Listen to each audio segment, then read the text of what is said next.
Be sure to read and follow the safety guidelines to protect your computer from potential damage and ensure your personal safety.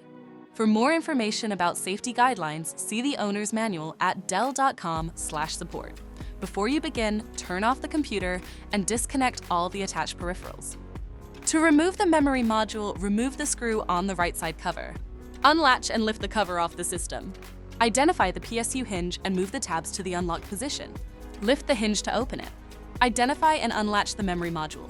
Lift the module out of the system. To reinstall the memory module, relatch it to the system. Move the tabs to the locked position to secure the PSU hinge. Relatch the right side cover on the system and tighten the screw to secure it. For more information about your Dell system, visit dell.com/support.